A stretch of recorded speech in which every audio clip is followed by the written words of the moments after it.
I get knocked down, but get up again, but I never want to hear that song. Today, we're going to talk about Chumbawamba.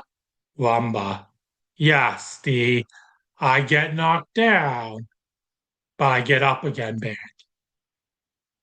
However, it would be a mistake to dismiss them as a one-hit wonder known only for their massive 1997 hit, Tubthumping.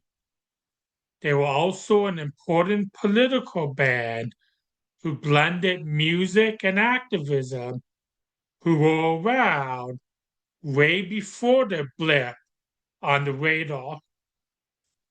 Emerging from the anarcho-punk scene in the early 80s, Chumbawamba began as a collective of artists and musicians who sought to challenge societal norms. Their name, derived from a fictional village in the Yorkshire Dales, reflects their roots in working class culture and the desire to represent the underdog. Their early sound was characterized by the DIY ethos, imbued with a sense of urgency. Before their official full-length debut, they released a series of DIY, limited quantity, and extremely rare cassettes. To a bed in a prison, all alone in a room. Doctor enters room. It's a dirty, dirty, dirty job. He killed a man. Their 1986 debut album, Pictures of Starving Children Sell Records, encapsulated their raw, unfiltered approach to music and protest. The album title was also a cynical critique of Band Aid and Live Aid, showing the link between the music and political intent. They rushed the release of their 1987 sophomore album, Never Mind the Ballots, to coincide with the 1987 United Kingdom general election. The album heavily focuses on dishonest politicians and voter suppression. Another one of the notable protest albums was their 1994 release, Anarchy, which featured one of their more well-known tunes, Time Bomb. Stop now, what's that sound? Everybody look what's going down. Stop now, what's that sound? And the anti-homophobia protest tune, Homophobia. The worst disease. Love how you want to love. And love will you be? Homophobia. So the album blends catchy melodies with biting critiques of authority and social injustice, re-stirring listeners to action. So in 97, they made the controversial move to sign with the major label EMI, which led to the album Tub Thumper. And yes, that ubiquitous song that I would be personally happy to never hear again. The band argued that the deal gave them a larger platform and they never abandoned their ideals. For example, during a 1997 performance of Tub Thumping on David Letterman, they inserted the chant, Free Nubia Abu Jamal, We just said we were just going to play the song as normal, and then when it came to actually filming, we just changed the words, so we were singing, you know, Free Mumia Abu Jamal, and we knew it would cause a real sort of... Basically, as soon as we came off stage and went to the dressing room, Letterman and all the rest of them were just running around saying, no, you've got to do it again, you've got to do it again with the real words, and we were like, no, we're going. They were saying, well, we won't show it. We were like, okay, fine. When we left the building. But they had no time left, and they had nothing to fill the space with, so they had to put it on. At the end of the show, there was a disclaimer came up on the end of the screen Yeah. saying, the views expressed by the persons appearing on this show are not shared by David Letterman, and a lawyer's note at the bottom. Also, in a 1998 appearance on the Bill Maher TV show Politically Incorrect, band member Alice Nutter encouraged those who couldn't afford to buy the album to steal it. But that is what you advocate, is it not? You're saying you're advocating. No, we're saying if you want to go out and do that, it's up to you. We don't care. We're not. Also, in response to the Labour government's failure to support the Liverpool dock workers' strike when they performed Tubthumping at the 1998 Brit Awards, they modified the lyrics to include New Labour sold out the dockers, just like they sell out the rest of us. New Labour sold out the dockers, just like they sell out the rest of us.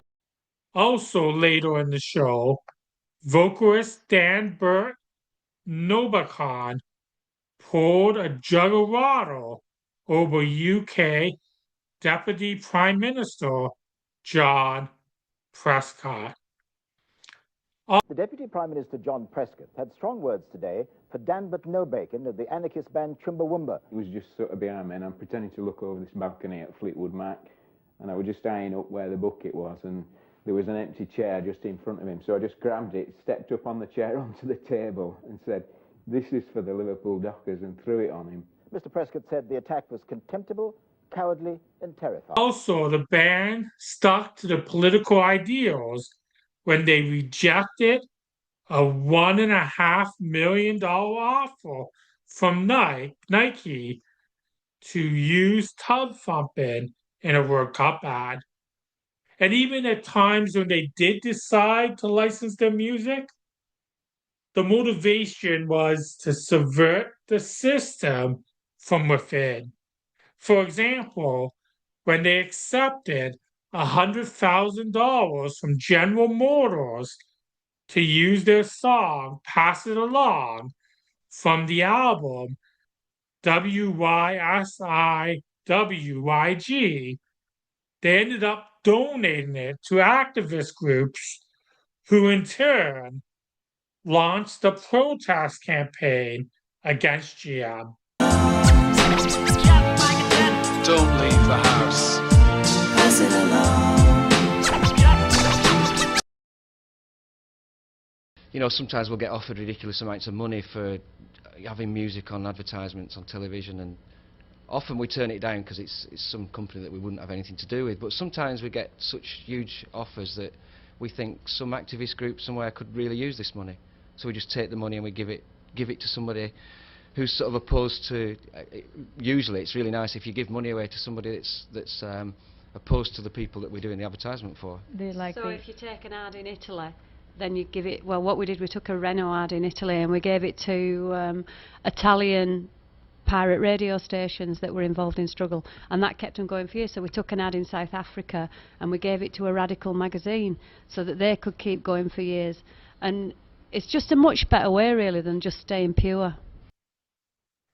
After they left EMI in 2001, they continued to soldier on, releasing their final album in 2010, ABCDEFG. Also, another one of the notable tunes is Sing About Love from their 2008 album, though boy bands have won. I don't want to sing about anger and hate. I don't want to sing about fear and defeat. I don't want to sing about the things I always sing about. I wish I could sing about love. Which has been performed by protest choirs at rallies. I could sing about love. I don't want to sing about war and greed. I don't want to sing about those who can't feed. I don't want to sing about the things I always sing about. I wish I could sing about love. The song also well describes why the band continues to be committed to socially conscious music. Chumbawamba stood at the intersection of music and activism. Can you tell us a little about Sick? I'm looking at the magazine right now. Adventures in Anti-Capitalism. They took what they wanted and they wanted the world. We had this idea that we wanted to put artists and we had this idea that we wanted to put artists and activists in the same arena, because what happens generally is that people are fighting and creating things on their own, and you end up really isolated. And because the anti-globalisation movement, the brilliant thing about it is that it's made connections with people all over the world and made people smaller. And we want, made the world smaller. We wanted to be part of putting people in touch with each other. So we basically made a magazine where we got other people to write for it and where we wrote for it, where we got lots of different activists. And we also used loads of writers and photographers and artists, all people that were engaged with the world and engaged in struggle. Carving out a unique space that challenged societal norms.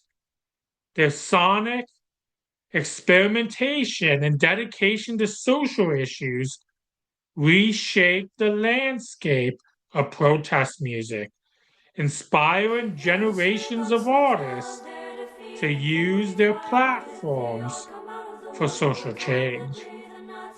With a catalog that reflects their unwavering commitment to activism, Chumbawamba remains a pivotal force in the ongoing fight for justice. Their legacy endures not just in the anthems they created, but in the spirit of resilience and defiance that continues to inspire activists and musicians around the world today. So that concludes the video.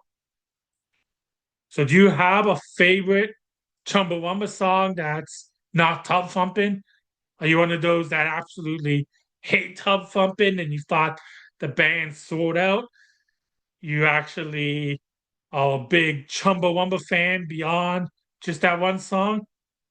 Or is it possible that prior to this video, you just thought it was simply a one-hit wonder?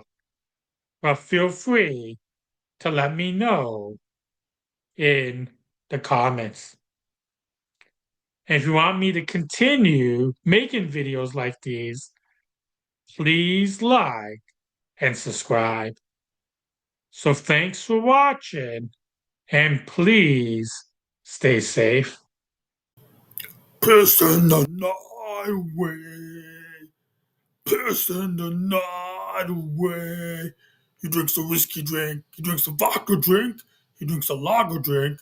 He drinks a cider drink.